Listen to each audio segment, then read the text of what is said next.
Hey guys, Shurum here, and today I'm going to be testing the Tomaso P72 at Golden Max in multiplayer in Asphalt 9. Please consider subscribing if you've not already, and be sure to check out my Shurum Clips channel, Shurum TV channel, and Purple Team Discord. Links to all those will be down in the description. And now let's get on to the video. So the Tomaso P27 was one of 3 cars that I tested in one of the most recent seasons. Those 3 cars being the Tomaso, the 110, and the 935, which is probably the next car I'm going to make a video about. I don't think I'd made a video about the 110 before either, so I wanted to make one about that too.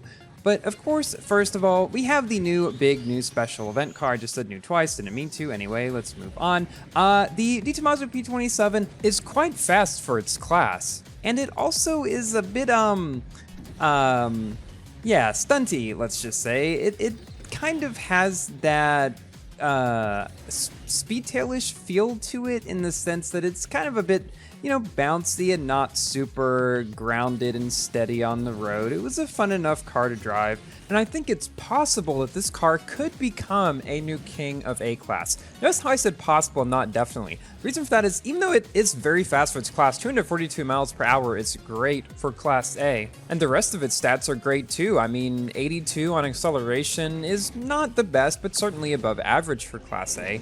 And then the drifting and handling, both at stats above 70, are very good too. Again, none of these is necessarily the best, but they're all pretty well above average for its class. And here, I accidentally start drifting a little bit too late, run off the road. But now we will see that this car can actually have some sort of power, even against S-Class cars that are much faster than me, mind you, on a track like Rome, which is where this car can shine the most. So in a sense, that little mistake I made may lead to a more interesting race. Now, granted, some of these earlier races were in lower leagues, but toward the end, we have races in higher leagues, like in Elite League. I kind of just recorded in all these 3 cars in like a cycle. And, that's how I typically record these sets of races in each season. If I'm testing like 3 or 4 cars or something in a season, instead of like doing a bunch of races in one car and then having to wait for refills between them, I can get a lot more races done if I do all the races of all 3 or 4 cars. So that's what I did.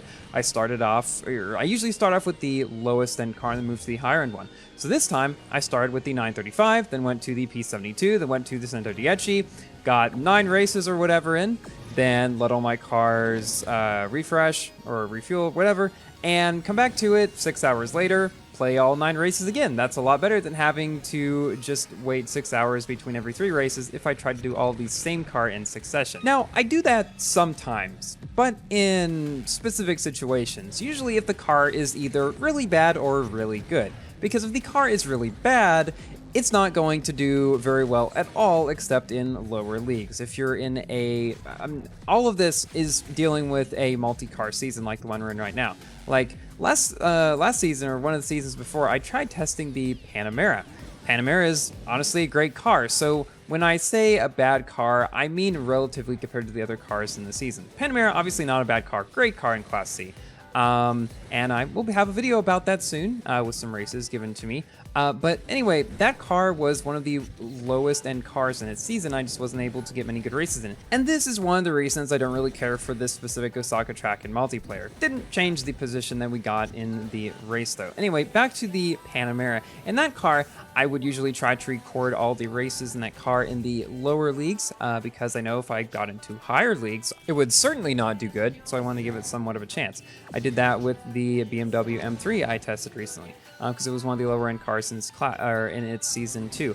Now, on the opposite side of things, if there's a car that is really, really good, I will wait to record any races in it until I get into, at the very least, Pro League, because it doesn't very realistically show the power of a car, and it might actually undersell it if I'm testing it in a lower league where the competition might not be quite as skilled. But then you get to a higher league, and the races are going to be more interesting too. Because I mean, if you test it, like in this season, if I tested the Tuatara in, I don't know, Rookie League or something, it'd be like, yeah, this car is fast and I'm beating everybody, but like, what am I really showing? I could do the same thing in the 935, which you will probably see.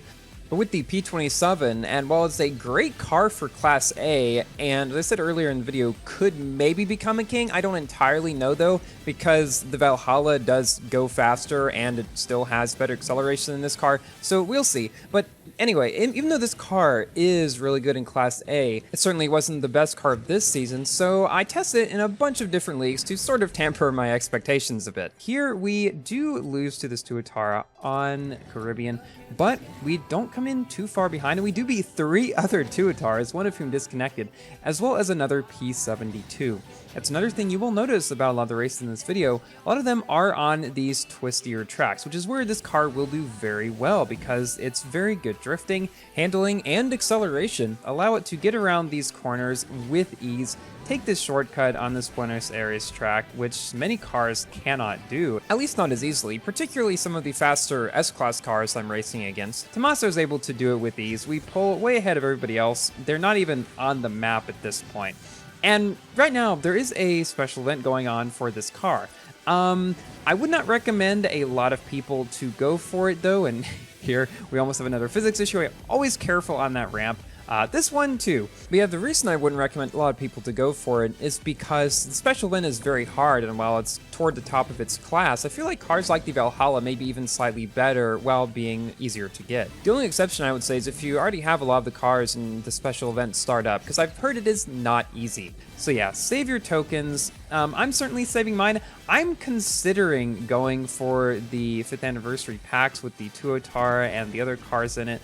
The thing is, I would need around 13,000 tokens on average to star up the Tuatara from 4 to 5 stars and unlock the Huayra R and the whatever the other car is in that, I forget. But I'm currently at like 11,500. So I'm like, should I go for it or should I save my tokens? I don't know. Let me know what you guys think down in the comments. Almost said down in the description. You can't edit my description. So we're coming up toward the end of our final race here. Got some faster cars ahead of us. And that's kind of leading into my general review about this car. Obviously a great A-Class car against S-Class cars. It'll do well on shorter and twistier tracks, but on longer and straighter ones, maybe even kind of middle of the road ones like New York, it might not do quite as well. Still should be somewhat competitive though. Above average stats all around for its class. Thank you all so much for watching. Please like the video if you have enjoyed, and consider subscribing for more Asphalt, Forza, Minecraft, and other games content. And I will see you in my next video. Goodbye!